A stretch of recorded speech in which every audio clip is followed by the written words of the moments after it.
الصبح بدا من طلعته والليل دجا من غفرته الصبح بدا من طلعته والليل دجا من غفرته الشيطان الرجيم بسم الله الرحمن الرحيم ولله الأسماء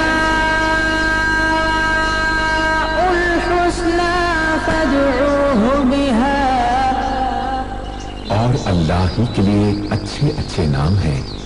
المکہ C D center and cassette house, ہمارے ہاں حضرت مولانا قاری عبدالرشید توحیدی کے تمام خطبہ جمعۃ المبارک اور ان کے اشعار کی سی ڈیز اور کیسٹیں دستیاب ہیں۔ اس کے علاوہ فضائل صحابہ کانفرنس میں تقاریر کرنے والے تمام جیت علماء کرام، حضرت مولانا ابتسام الہی ظہیر، حضرت مولانا عبداللہ نصاب، حضرت مولانا یوسف پسروری، حضرت مولانا قاری عبدالحفیظ فیصل آبادی، حضرت مولانا رونا شمشاد سلفی، حضرت مولانا قاری عبدالمتین اصغر اور تمام جیت علماء کرام کی سی ڈیز اور کیسٹیں دستیاب ہیں۔ ہمارا ایڈریس مبشر جنرل اسٹور، چوک بیگم کوٹ، شادرہ، لاہور۔ فون 0300808163 0300808163۔ تو تمام باب محبت سے بلند آواز سے اپنے پیارے نبی پر درود شریف پڑھے، اللہم صلی علی وسلم۔ تو سب سے پہلے میں اپنے استادوں کے حکم کی تعمیل کرتے ہوئے میں سب سے پہلے جو اشعار آپ کے سامنے پیش کروں گا۔ ایک دن میں جو استاد قاری صاحب کہنے لگے کہ قادری تو اپنے پیر کے عورت سے موقع کے دوران اشعار پڑھتا تھی اپنے پیر کے سامنے کھڑے ہو کے، آج میں نے وہ اشعار سنا۔ توجہ بھی میرے بندے، توجہ ہے نا جی میرے بندے۔ تو استاد نے میں کیا، میں تو استاد جی تھی غصہ کرو گے؟ استاد کہنے لگے چلو آج سنا تے اگے تو بات نہ سنو۔ میں پھر استاد جی میں اپنے پیر کے سامنے اکھاں بند کر کے یہ الفاظ سنا سی۔ استاد کہنے لگے سنا دو، تھی بھی سنو۔ پھر استاد نے باقی جواب دیتا کہ شاندار ہے ویسے تہوارا میرے پیر دا، شاندار ہے بسدا تہوارا میرے پیر دا، کہ چمکے سدا جا کے ستارہ میرے پیر دا۔ تھوڑی دیر ہوئی مینوں قاری صاحب کہنے لگے اجنا کہ میں کہ استاد جی دسو کیویں گواں؟ تے استاد کہنے لگے قادری انج کہے کہ کوئی نہیں جتانی جگ وچ بس تیرے منیر دا۔ سارے نہیں بولے جی، سارے نہیں، سارے نے سبحان اللہ نہیں کہے، سارے کہہ چلو سبحان اللہ۔ کوئی نہیں جتانی جگ وچ بس تیرے منیر دا، کوئی نہیں جتانی جگ وچ بس تیرے منیر دا، کوئی نہیں جتانی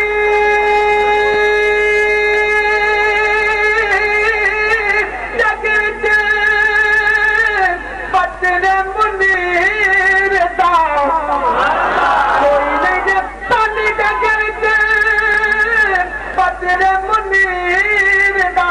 پھر کہنا پڑے گا کہ اللہ نے بنایا شان، اللہ نے بنایا شان اونچا میرے پیر دا، اللہ نے بنایا شان اونچا ساڈے پیر دا۔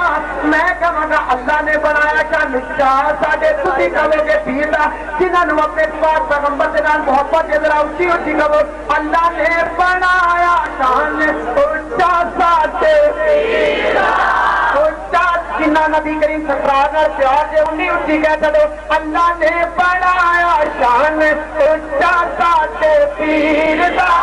ایڈوانس سبحان اللہ کہو تے میں وچ جڑے لاندا جاواں۔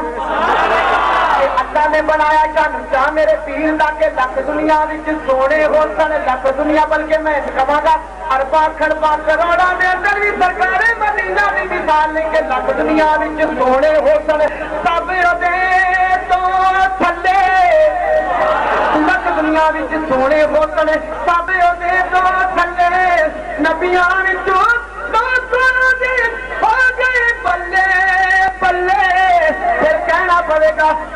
اللہ نے بنایا شان اچا میرے پیر دا پتا تو جدا نہ کھاری صاحب کہنے لگے پتا ذرا ایک ہور سے سنا میں کیا استاد جی سنو آیا جے میں کیا کہ مینوں درجہ دیا اللہ نے کیا آکھنا کہ تیری میرے پیر دی کی نارا میرے پیر دا تے استاد کہنے لگے میری پتری انج نہ کہ میں کیا دسو استاد جی کیویں کما تے استاد کہنے لگے انج کہ لب جد کھول دے پائی بن جاندی ہے ایک باری ہور کہہ چھڈے سبحان اللہ آئی نفر کے تک تسی بھی اچھی کہہ چھڈے سبحان اللہ لب جدو کھول دے وہی بن جاندی ہے لب جدو کھول دے وہی بن جاندی ہے جو بھی گل منہ نکلے اسی نکل جاندی ہے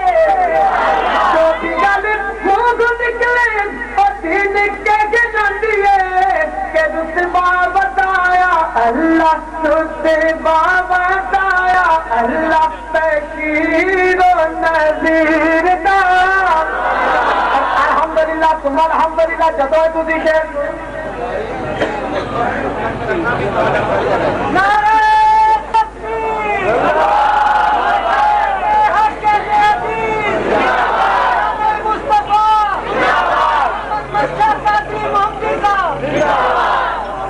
اور الحمدللہ ثم الحمدللہ جدو تسی شیر سنو گے خود بخود کہو گے سبحان اللہ توجہ دے نال قادری دی گل سماعت فرما کہ کونی جی شفاعت نانے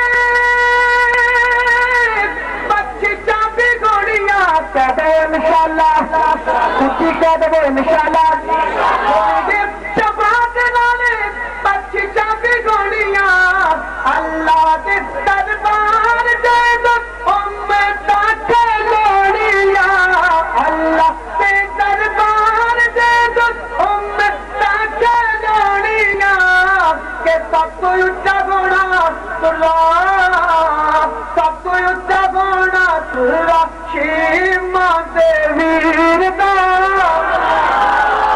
سب کو اچھا گوڑا تلا شیما دے ویر دا اللہ نے بنایا شان اچھا میرے پیر دا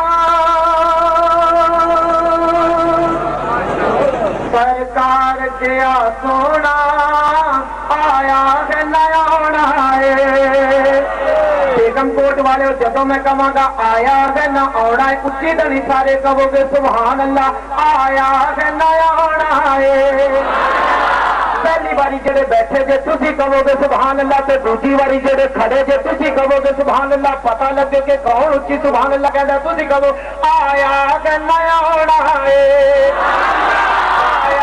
نیا ہونا ہے آیا نیا ہونا ہے سرکار گیا سونا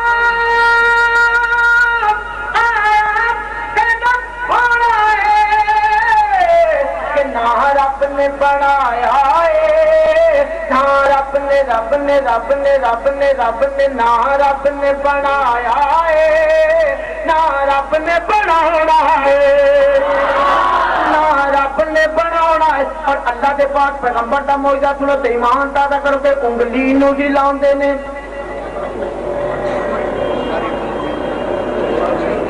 ایک 0 میٹر نظم قاری صاحب کے حکم کی تعمیل کرتے پھر 2 شعر اس کی پیش کروں گا اللہم صلی علی محمد سارے جگ وچ سانو نبی پیارا لگدا سارے جگ وچ سانو نبی پیارا لگے دا سارے جگ وچ سانو نبی پیارا لگے دا اچا کائنات اچا کائنات ستارہ لگے دا سارے جگ وچ سانو نبی پیارا لگدا میں کہاں گا جنہ اللہ دے پاک پیغمبر نال پیار دے میں کہاں گا سارے جگ وچ سانو نبی پیارا تسی کہو گے لگدا سارے جگ وچ سانو نبی پیارا جگ وچ سانو نبی پیارا لگے دا سجدی اوتے سارے پاک یاسین دی سجدی اوتے سارے پاک یاسین دی شان کی بیان ہوے اس مجبین دی شان کی بیان ہوے اس مجبین دی پر قرآن کی چاند دا نظارہ لگدا سارے جگ وچ سن نبی پیارا سارے جگ وچ سن نبی پیارا لگدا دن چڑھے لوکاں دا سورج چمکدا دن چڑھے لوکاں دا سورج چمکدا دن چڑھے لوکاں دا سورج چمکدا سورج جمی عائشہ دا عشاء دے بعد چمکدا سورج جمی عائشہ دا عشاء دے بعد چمکدا امی کہنے چاکر امی کہنے چاکر پکڑ لچارا لگدا سارے جگ وچ سانو نبی پیارا لگدا سارے جگ وچ سانو نبی پیارا لگدا شان بھی بلند فرمان بھی اٹھائے آخری شعر پیش کر لگیا محبت نہ سماعت فرما کہ شان بھی بلند فرمان بھی اٹھائے شان بھی بلند فرمان بھی اٹھائے ساری تیرے مسلک دا شان کے دا سچائے تو پھر ہم کوٹ والے اور سے اٹھی کیا کہتے سبحان اللہ سبحان اللہ کہ شان بھی بلند فرمان بھی اٹھائے ساری تیرے مسلک دا شان کے دا سچائے نعرہ مارے لبدا نعرہ مارے لبدا چنگائے کو نعرہ لگدا سارے جگ وچ سانو نبی پیارا لگدا سارے جگ وچ سانو نبی پیارا لگدا سارے جگ وچ سانو نبی پیارا لگدا اچھا کائنات اودا ستارہ لگدا سارے جگ وچ سانو نبی پیارا لگدا لا شريك له ونشهد أن محمدا عبده ورسوله أما بعد فإن خير الحديث كتاب الله وخير الهدي هدي محمد صلى الله عليه وسلم وإن شر الأمور محدثاتها وكل محدثة بدعة وكل بدعة ضلالة وكل ضلالة في النار أعوذ بالله من الشيطان الرجيم بسم الله الرحمن الرحيم فلا وربك لا يؤمنون حتى يحكموك فيما شجر بينهم ثم لا يجدوا في أنفسهم حرجا مما قضيت ويسلموا تسليما.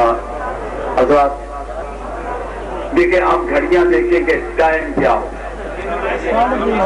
میں نے اور حافظ صاحب نے آپس میں یہ مشورہ کیا کہ اگر ہم لوگ تقریر نہ بھی کریں یا چند منٹ کریں تو میرا خیال ہے آپ تمام حضرات ہماری مجبوری کو سمجھیں اور وہ ہے وقت کی تنگی.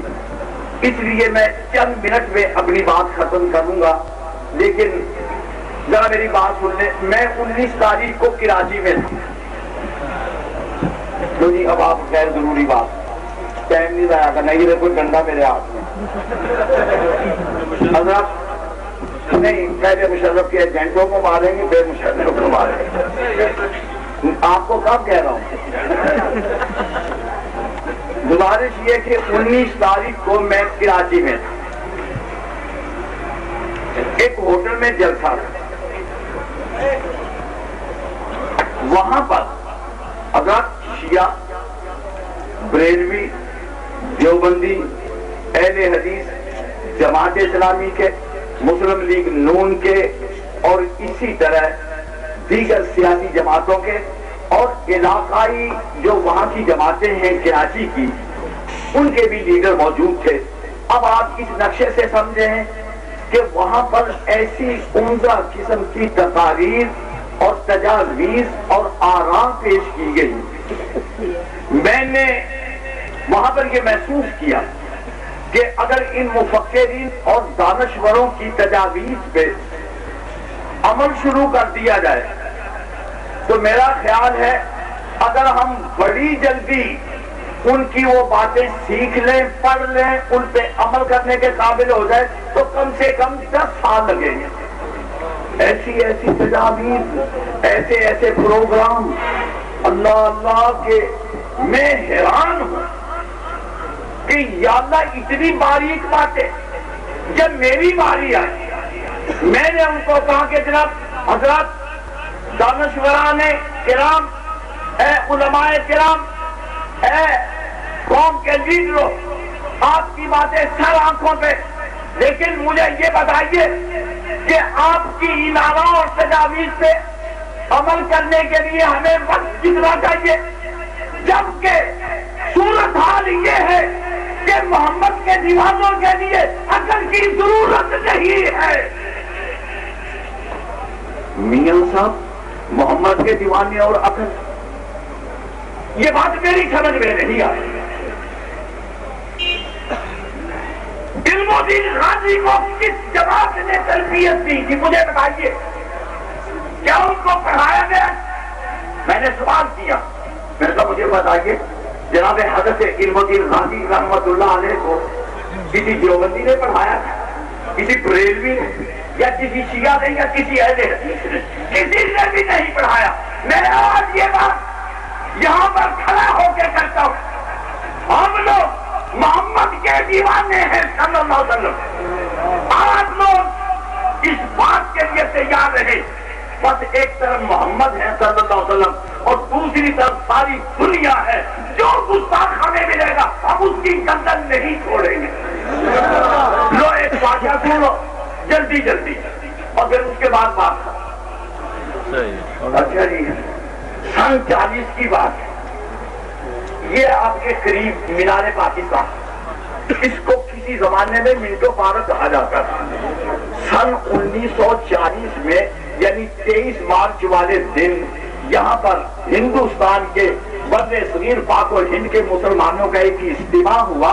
حضرات 1 لاکھ کے قریب، میں نے تاریخ میں پڑھا ہے کہ 1 لاکھ کے قریب تقریباً اجتماع تھا.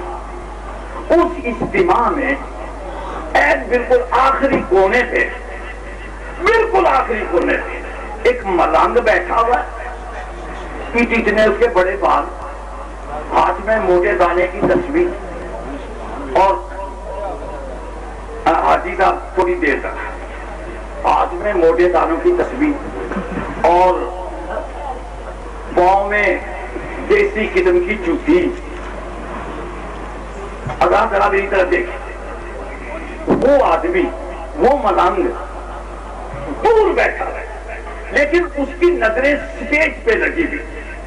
سٹیج پہ جو فیصلے ہوتے ہیں اس کا تاثر اس کے چہرے کے اوپر بالکل نمایاں ہے. یا اللہ یہ کون ہے؟ اور دوسری طرف حالات یہ ہیں کہ اس ملنگ کے ارد گرد اس وقت کی انگریز کی انٹیلیجنس نے گھیرا ڈال رکھا کہ جو ہی یہ اجلاس ختم ہو اس ملنگ کو گرفتار کر لیا. لیکن جو ہی اجلاس ختم ہوا، قرارداد پاکستان منظور ہوئی، اس ایک طرف تو انٹیلیجنس کی تمام پارٹیاں اس بابے کی طرف بڑھی اور ایک طرف بابے کا اپنا نیٹ ورک تھا. ایسے ہو گیا کہ بابے کو کہیں زمین نکل گئی، بابا کہاں ہے وہ؟ انٹیلیجنس والے کے دورے کئی پولیس والے چاہتے تھے کہ بابے کو پکڑے تو ہماری ترقی ہو جائے گی.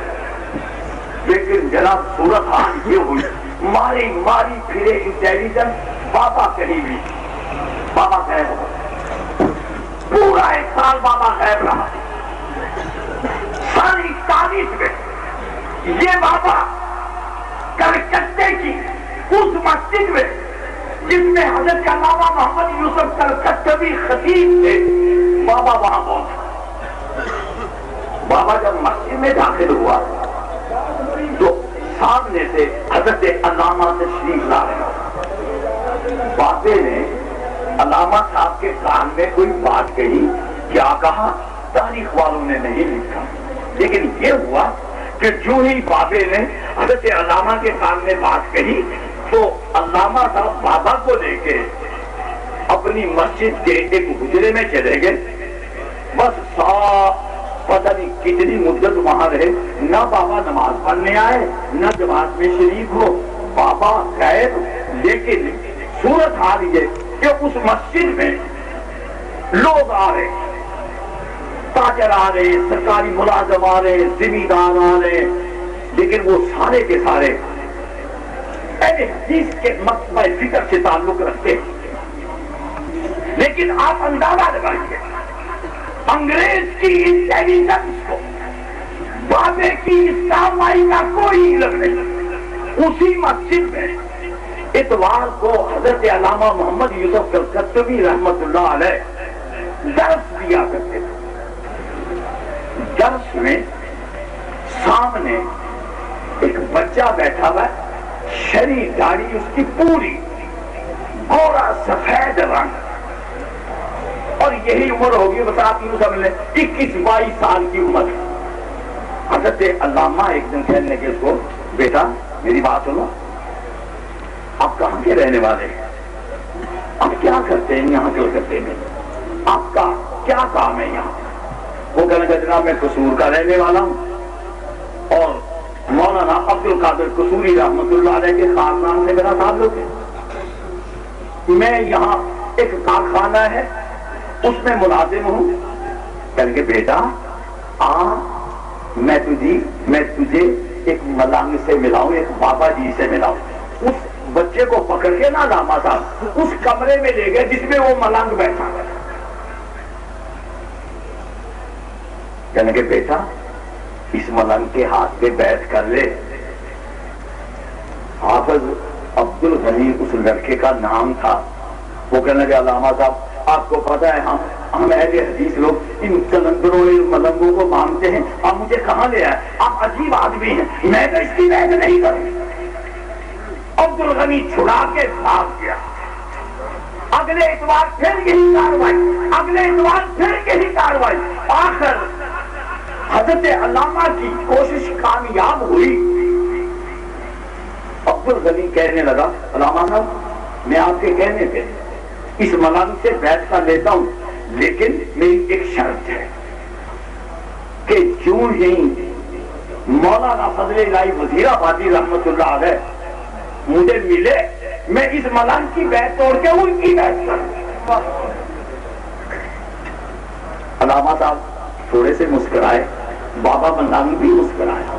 عبد الغنی کو نہیں پتا کہ مسکرا رہے بزرگ کہاں سے رہے۔ انہوں نے کہا بالکل ٹھیک ہے، بالکل ٹھیک ہے۔ اور میرے بچوں اور میری بات سننے والوں، میری بات ذرا توجہ سے سنیے، بیعت ہونے لگی۔ بابا ملنگ کہتا ہے عبد الغنی کو، بیٹا اللہ کے ساتھ کسی کو شریک نہیں ٹھہرانا۔ تو اللہ عبد الغنی کہتا ہے یہ ملنگ جو رات دن قبروں کی خاک چھانتے ہیں تو مجھے یہ کہتا ہے کہ اللہ کے ساتھ کسی کو شریک نہیں ٹھہرانا، یہ عجیب بات ہے بھائی۔ اور دوسری بات اس باب ملنگ نے کیا کہی، میں کہا بیٹا عبد الغنی آپ نے 5 وقت کی نماز جماعت کے ساتھ پڑھنی۔ وہ عبد الغنی کہتا ہے یہ اچھا ملنگ ہے، آپ تو نماز نہیں پڑھتا، مجھے کہتا ہے جماعت کے ساتھ نماز پڑھنی۔ کہنے جی بالکل ٹھیک، ہوشیار ہو جائیے۔ تیسری بات بابا ملنگ کہتا ہے عبد الغنی کو، عبد الغنی میرے سے اس بات پہ بیٹھ کر کہ تو اپنی زندگی میں ایک انگریز قتل کرے گا۔ عبد الغنی کہتا ہے اللہ یہ کیا بات ہے کہ میں ایک انگریز کو قتل کروں گا؟ میں نے بیٹھ کر لی۔ حضرات آپ مجھے بتائیے، میں سمجھتا ہوں میں آپ سے زیادہ اخبارات کا مطالعہ کرتا ہوں، اس وقت مجھے بین الاقوامی طور پر ان باتوں کا علم ہے کہ گستاخ ممالک کے وہ صحافی جنہوں نے ہمارے رسول کی شان میں گستاخانہ کارٹون شائع کیے ہیں، مجھے پتا ہے کہ وہ نہ ہم سے معافی مانگے اور نہ ہمارا مطالبہ ان سے معافی کرے۔ جمعیت اہل حدیث کا مطالبہ معافی کا نہیں ہے. سنو تو صحیح، اب مجھے بات کرنے دو. قاضی حسین احمد سن لے، فضل الرحمان سن لے، پروفیسر سعادت میر سن لے، سعادت نقوی سن لے. ہمارا مطالبہ معافی کا نہیں ہے، وہ معافی بھی مانگ لیں، ہمارا پھر بھی کام جاری رہے گا. حضرت محمد صلی اللہ علیہ وسلم کی گستاخی کی معافی نہیں ہے. بولو، بولتے نہیں ہو. اور میری بات سنو، حضرت محمد صلی اللہ علیہ وسلم کی شان میں گستاخی کی معافی نہیں ہے. بس ایک ہی صورت ہے کہ ہم ان کو قتل کریں گے. حضرات مجھے اپنی طاقت کا علم ہے، آپ یقین کر لیں میں کسی غلط فہمی کا شکار نہیں ہوں. مجھے پتا ہے کہ ہم ڈنمارک نہیں جا سکتے، ہم ناروے نہیں جا سکتے، ہم اٹلی نہیں جا سکتے، ہم فرانس نہیں جا سکتے. لیکن میرے سے آپ بیعت کریں کہ گستاخ رسول جن لوگوں نے گستاخی کی ہے، میں نے آج ہی بیان پڑھا ہے ڈنمارک کے وزیر اعظم کا کہ انہوں نے ان 12 صحافیوں کو پولیس کی تحویل میں دے دیا ہے، یعنی حفاظت کی تحویل میں. میں سمجھتا ہوں کہ وہ ہمارے ہاتھ اتنی جلدی نہیں لگیں گے. لیکن پرویز مشرف سن لے اور پنجاب کے وزیر اعلیٰ پرویز الہی سن لے. ہمارا یہ مطالبہ ہی نہیں، ہمارا مطالبہ ہے. یہ میرے چھوٹے چھوٹے بچے بیٹھے، مجھے بتاؤ تم میرے ہاتھ میں بیٹھ کرتے ہو کہ ہم ایک گستاخ ضرور قتل کریں گے. بولو، جلدی کرو، جلدی بتاؤ. پرویز مشرف اور پرویز الہی دونوں سن لو، ہمارا آپ کے ساتھ کوئی ٹکراؤ نہیں، لیکن ہم ایک ایسی نفرت پیدا کر دیں گے کہ گستاخوں کا آخری حد تک ہم تعاقب جاری رکھیں گے. ہمیں اللہ تعالیٰ نے جب طاقت دی ہم گستاخوں کو قتل کریں گے. اس کے علاوہ معافی کا کوئی سوال پیدا؟ بولو. اللہ اللہ میں نے ایک دن کہا تھا، پتہ نہیں میں نے کہاں جلسے میں کہا، میں نے کہا پرویز مشرف صاحب، پرویز الہی اور شوکت عزیز اپنے ان چہتوں کو بچا لے ہم سے، ورنہ ہمیں اگر وہ گستاخ نہ ملے، ڈنمارک کا اور ناروے کا جو باشندہ ملے گا ہم اس کو قتل کریں گے. بولو، قتل کرو گے یا نہیں کرو گے؟ بیعت ہوگی یا نہیں؟ اور بولو تم کوفی ہو یا مدنی؟ اگر مدنی ہو تو گستاخی رسول کا بدلہ صرف ان کا قتل ہے، اس کے علاوہ کوئی بدلہ نہیں. جمعیت اہل حدیث کا یہ فیصلہ ہے. دنیا بدل جائے، دنیا پھر جائے، لوگ واپس چلے جائیں، قاضی اپنے گھر میں بیٹھ جائے، فضل الرحمان اپنے گھر میں بیٹھ جائے، جمعیت اہل حدیث جس کے امیر مفتی صاحب اور میں ان کا خادم اور حضرت حافظ صاحب اس جمعیت کے ناظم اعلیٰ ہیں، ہماری جنگ رہے گی. اب ایک نعرہ میرے ساتھ لگا دیا، میں کہوں گا انتقام انتقام. تم نے کیا کہنا ہے؟ اور جہاد اور جہاد. بیعت ہو جائے گی نا، پکی ہو جائے گی بیعت. لو اب پورا زور لگا رہے ہیں. میں اب اپنی بات ختم کر رہا ہوں. انتقام انتقام انتقام انتقام انتقام انتقام. پرویز مشرف سن لے، پرویز الہی سن لے، ہماری جنگ جاری رہے گی جب تک گستاخ کی گردن نہیں اڑا لیں گے.